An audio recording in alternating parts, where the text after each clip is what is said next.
Assalamualaikum warahmatullahi wabarakatuh. Salam hormat kami kepada dosen pembimbing mata kuliah Metode Penelitian Prodi Manajemen Pendidikan Islam Program Pascasarjana IAIN Lok Sumawi. Kami dari kelompok 1 akan mempresentasikan hasil review jurnal yang telah kami susun.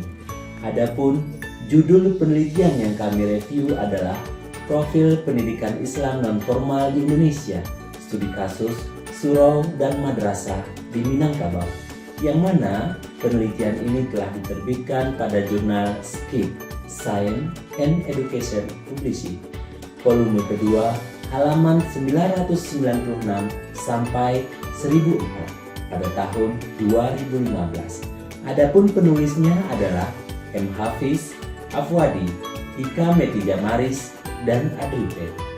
Latar belakang masalah dalam jurnal ini adalah di mana pendidikan formal Islam di Minangkabau, Sumatera Barat dibentuk menjadi surau dan madrasah dan dikategorikan sebagai pendidikan sistem terbuka. Karena ruang lingkup pendidikan non-formal yaitu pembelajaran korespondensi, pembelajaran jarak jauh, dan sistem terbuka. Dalam sistem pendidikan terbuka dilaksanakan sesuai dengan kebutuhan siswa dan untuk membantu lembaga dalam tradisi terhadap formal dan model-model non-formal. Sebelum Minangkabau dulu orang menyebutnya surau, tetapi kemudian terjadi perubahan menjadi madrasah. Kedua jenis pendidikan Islam non-formal ini mengalami perubahan yang sangat besar, terutama dalam fungsinya. Dulu berfungsi sebagai wadah lembaga pendidikan Islam dan sufi Islam. Saat ini juga sebagai pusat kebudayaan dan kegiatan masyarakat Minangkabau, seperti tempat belajar agama Islam, pengajian, atau memperingati hari besar Islam, atau sebagai pusat informasi dan sosialisasi sebagai lembaga pendidikan tradisional Islam. Belum ada informasi pasti mengenai kondisi perubahan surau dan madrasah di Minangkabau, Sumatera Barat sendiri. Ini adalah alasan utama bagi penulis mengapa melakukan penelitian ini. Hal ini dapat dilihat dari tidak semua masjid atau musola di Sumatera Barat memiliki taman pendidikan Al-Quran dan taman kana Al-Quran atau tidak memiliki pendidikan Al-Quran. Oleh karena itu, surau belum ada perubahan yang sangat besar untuk merubah pengajian itu menjadi taman TPQ dan taman Al-Quran itu sendiri. Nah, dari penelitian terdahulu diketahui bahwa pendidikan non-formal Islam yang dilaksanakan di surau dan di madrasah lebih banyak terjadi pada sore dan malam hari. Hal ini karena siswa harus belajar di pendidikan formal di pagi hari. Terdapat beberapa permasalahan yang muncul dalam pendidikan non-formal Islam di Sumatera Barat.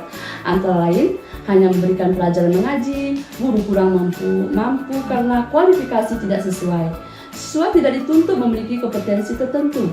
Disiplin ilmu tidak menjadi prioritas penyelenggara pendidikan. Pengelolaannya banyak dilakukan oleh pengurus masjid atau beberapa penggiat sosial keagamaan. Dan sumber pendanaan yang kurang baik, faktor-faktor ini yang menyebabkan output yang buruk dari sekolah-sekolah tersebut. Adapun tujuan penelitian ini adalah untuk mendeskripsikan kondisi keberadaan surau dan madrasah di Minangkabau, Sumatera Barat saat ini. Surau merupakan tempat yang digunakan untuk mempelajari agama Islam, khususnya dalam bacaan Al-Quran dan beberapa mata pelajaran agama lainnya. Kemudian, metode yang digunakan untuk penelitian ini adalah metode campuran. Instrumen yang digunakan adalah pedoman, wawancara, dan angket yang mengacu pada program binaan seleksi Madrasah Diniyah Takmiliyah atau disingkat dengan MDT, terbaik Ditjen Pendidikan Islam, Direktorat Pendidikan Diniyah dan Pondok Pesantren Kemendagri. Wawancara dilakukan dengan pemangku kepentingan meliputi 11 aspek pendidikan Islam non-formal. Data kuantitatif yang diperoleh akan dianalisis dengan statistik deskriptif, kemudian dianalisis dengan mengikuti langkah-langkah yang dikemukakan oleh Miles dan Hamberman, yaitu reduksi data, penyajian data, dan penarikan kesimpulan. Selanjutnya kesimpulan. Kesimpulan dalam jurnal ini bahwa surau dan madrasah di Minangkabau, Sumatera Barat, Indonesia dianggap sebagai bagian atau bentuk dari lembaga pendidikan non-formal Islam.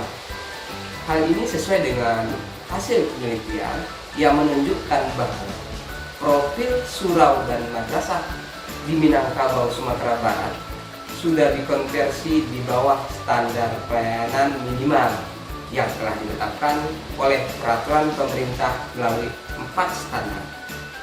Standar pertama, adanya standar manajemen dan organisasi yang meliputi aspek identitas, visi misi, serta manajemen. Dan yang kedua, adanya standar kurikulum. Di sini meliputi perencanaan pembelajaran, pelaksanaan pembelajaran, evaluasi pembelajaran, guru atau tenaga pendidik, serta siswa atau pelajar. Dan standar yang ketiga, adanya standar media dan sumber belajar. Di sini meliputi adanya prasarana, sarana, dan media pembelajaran. Dan standar keempat, adanya standar mengenai pendanaan dan akuntabilitas.